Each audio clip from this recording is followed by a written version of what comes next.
एक कहावत है, जब गीदड़ की मौत आती है तो वो शहर की तरफ भागता है और जब पाकिस्तान अपनी अंदरूनी नाकामियों से घिर जाता है तो वह भारत को युद्ध की धमकियां देने लगता है। हाल ही में पाकिस्तान के पूर्व विदेश मंत्री ने इस्लामाबाद से बैठकर भारत को एक गीदड़ भभकी दी है।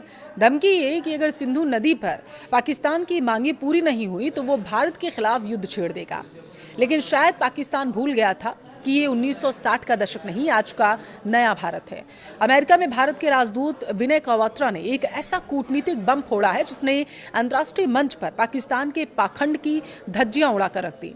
आज के इस वीडियो में हम बात करेंगे कि कैसे भारत ने पाकिस्तान को वाटर एग्रेसर्स के उसके झूठे नैरेटिव पर करारा जवाब दिया है। पहलगाम हमले का इस संधि से क्या कनेक्शन है और कैसे पाकिस्तान अपनी प्यास का ठीकरा भारत पर फोड़कर दुनिया को बेवकूफ बनाने की कोशिश कर रहा था। वीडियो को अंत तक जरूर देखिएगा। नमस्कार, आपके साथ मैं पल्लवी रविंद्र सिंह। देखिए, कहा जाता है कि भविष्य के युद्ध सीमाओं पर बंदूकों से नहीं बल्कि नदियों के पानी के लिए लड़े जाएंगे और आज भारत ने दुनिया को दिखा दिया है कि बिना एक भी गोली चलाए सिर्फ पानी की एक कूटनीतिक चाल से दुश्मन के होश उड़ाए जा सकते हैं। हमेशा परमाणु बम और युद्ध की खोखली धमकियों देने वाला पाकिस्तान आज खौफ में है।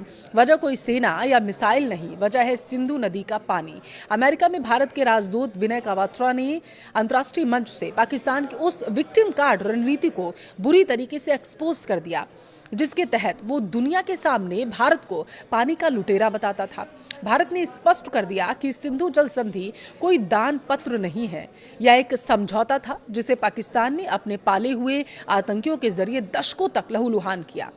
देखिए, भारत ने सिंधु जल संधि को अचानक ठंडे बस्ते में नहीं डाला। इसके पीछे एक बहुत बड़ा ट्रिगर पॉइंट था। अप्रैल 2025 में कश्मीर के पहलगाम में वो कायरतापूर्ण आतंकी हमला हुआ था। इस हमले में 26 बेगुनाह लोगों की जान गई थी। यह हमला किसी और ने नहीं बल्कि पाकिस्तान और उसके पाले हुए लश्कर-ए-तैयबा के आतंकियों ने किया था। राजदूत विनय क्वात्रा ने अपने लेख में बिल्कुल साफ शब्दों में दुनिया को बताया कि इस दर्दनाक हमले के ठीक एक दिन बाद ही भारत ने सिंधु जल संधि को स्थगित करने का एक कड़ा और बड़ा फैसला लिया ताकि पाकिस्तान को घुटनों पर लाया जा सके, पाकिस्तान पर बिना एक गोली बरसाए पानी से उसे निस्तानाबूद किया जा सके। भारत का संदेश साफ था, आप हमारे नागरिकों का खून बहाएंगे और हम आपको शांति से पानी पीने देंगे, ऐसा अब और नहीं चलेगा। विनय क्वात्रा ने अंतर्राष्ट्रीय समुदाय को आईना दिखाते हुए स्पष्ट कर दिया कि पाकिस्तान जो आज खुद को विक्टिम या पीड़ित बता रहा है, असल में वही सबसे बड़ा अपराधी है। इस पूरे विवाद को समझने के लिए हमें 1960 में जाना पड़ेगा। 1960 में वर्ल्ड बैंक की मध्यस्थता में भारत और पाकिस्तान के बीच सिंधु जल संधि हुई थी। नियम क्या तय हुए थे? सिंधु बेसिन की 6 नदियों को बांटा जाएगा। 3 पूर्वी नदियां रावी, ब्यास और सतलुज का कंट्रोल भारत को मिलेगा। इस संधि की सबसे बड़ी बुनियाद इसकी प्रस्तावना में छिपी थी। वो बुनियाद थी सद्भावना और मित्रता की। भारत ने हमेशा सद्भावना के तहत इस संधि का पालन किया, लेकिन 22 अप्रैल 2025 को कुछ ऐसा हुआ जिसने भारत के सब्र का बांध तोड़ दिया। कश्मीर के पहलगाम के पास स्थित खूबसूरत वेस्टर्न वैली में लश्कर-ए-तैयबा के छद्म गुट द रेजिडेंट फ्रंट यानी TRF के आतंकियों ने एक बेहद ही कायरतापूर्ण हमला किया। इन आतंकियों ने चुन चुन कर गैर मुस्लिम पर्यटकों को निशाना बनाया था। उन्होंने पर्यटकों से उनका धर्म पूछा। 26 बेगुनाह लोगों को गोलियों से भून दिया, उन्हें मौत के घाट उतार दिया था। मृतकों में 25 पर्यटक और एक कश्मीरी नागरिक शामिल था। बताया जा रहा है कि यह साल 2000 के बाद कश्मीर में आम नागरिकों पर हुए सबसे बड़ा आतंकी हमला था। इसका मकसद कश्मीर की शांति भंग करना, पर्यटन को तबाह करना, सांप्रदायिक तनाव पैदा करना था। इस हमले के तुरंत बाद 23 अप्रैल 2025 को भारत ने एक सख्त कूटनीतिक फैसला लिया। भारत ने साफ कर दिया कि जो देश हमारे नागरिकों का खून बहा रहा है, हम उसके साथ शांति और सद्भावना के समझौते को जारी नहीं रख सकते। और इसी के साथ भारत ने सिंधु जल संधि को अनिश्चित काल के लिए स्थगित कर दिया। अब सवाल उठता है, क्या भारत का यह फैसला अंतर्राष्ट्रीय कानूनों के खिलाफ था? जवाब है बिल्कुल नहीं। भारत ने दुनिया को स्पष्ट कर दिया कि कोई भी संधि सद्भावना और आपसी भरोसे पर काम करती है। वियना कन्वेंशन के अनुच्छेद 60 के अनुसार अगर कोई एक पक्ष संधि के मूल उद्देश्यों का उल्लंघन करता है तो दूसरा पक्ष उसे निलंबित कर सकता है। पाकिस्तान दशकों से भारत के खिलाफ क्रॉस बॉर्डर आतंकवाद को बढ़ावा देता रहा। इतना ही नहीं, जब भी भारत ने जम्मू कश्मीर के विकास के लिए पश्चिमी नदियों पर अपने वैध हाइड्रो पावर प्रोजेक्ट्स जैसे कि किशन गंगा या फिर रातले हो गया इन्हें बनाए, पाकिस्तान ने जानबूझकर उनमें कानूनी अड़ंगे लगा दिए। भारत का स्टैंड साफ है, हम किसी भी संधि को मानेंगे लेकिन आतंकवाद की कीमत पर नहीं। भारत ने पानी नहीं रोका बल्कि उस सहयोग और कमीशन की बैठकों को रोक दिया जो इस संधि को चलाती थी। पाकिस्तान आज दुनिया के सामने वाटर विक्टिम बनने का नाटक रच रहा है। वह कहता है कि भारत पानी को हथियार बना रहा, लेकिन असलियत यह है कि पाकिस्तान को जितना पानी मिलता है उसके खराब इंफ्रास्ट्रक्चर के कारण उसका 1/3 हिस्सा रास्ते में ही बर्बाद होकर समुद्र में मिल जाता है। भारत ने दशकों तक एक बड़े भाई की तरह इस संधि का ईमानदारी से पालन किया था, लेकिन पाकिस्तान ने बदले में क्या दिया? राजदूत कावात्रो ने लिस्ट गिनाते हुए बताया, पाकिस्तान ने भारत के सीने पर 1965, 1971, 1999 के युद्ध थोपे, संसद पर हमला किया, मुंबई 26/11 अटैक हुआ, पठानकोट, उरी, पुलवामा और फिर पहलगाम। पाकिस्तान प्रायोजित इन आतंकी हमलों में भारत ने अपने 40,000 से ज्यादा नागरिक खोए हैं। पाकिस्तान की साजिश सिर्फ गोलियों तक सीमित नहीं रही थी। संधि के तहत भारत को पश्चिमी नदियों पर भी run for the river hydro electric project यानी कि बिजली बनाने के लिए डैम बनाने का अधिकार है। लेकिन जब भी भारत ने कश्मीर के विकास के लिए कोई प्रोजेक्ट शुरू करना चाहा वहां पर, तो पाकिस्तान ने उसे नौकरशाही, अंतर्राष्ट्रीय अदालतों के कानूनी दांवपेचों में उलझा कर रख दिया।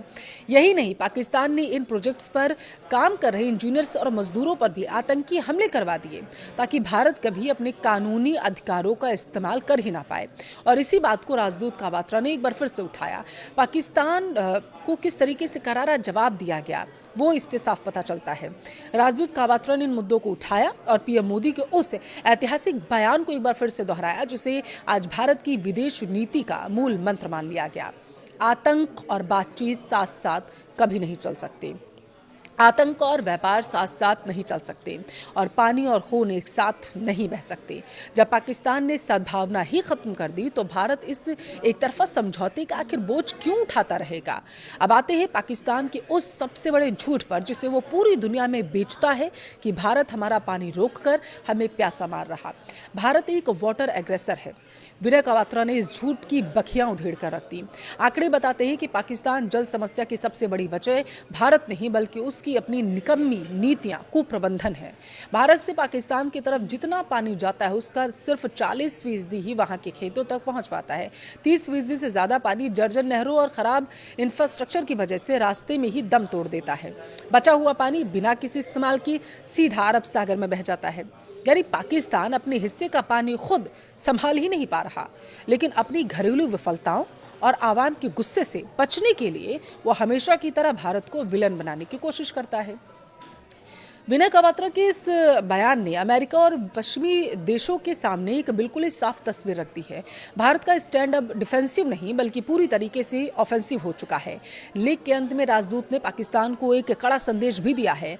अगर पाकिस्तान वास्तव में भारत के साथ द्विपक्षीय मुद्दों पर सहयोग चाहता है या चाहता है वो कि कोई बात हो, तो उसे सबसे पहले अपनी धरती पर मौजूद उस आतंकी ढांचे को जड़ से उखाड़कर खत्म करना होगा जो वो भारत के खिलाफ इस्तेमाल करता है।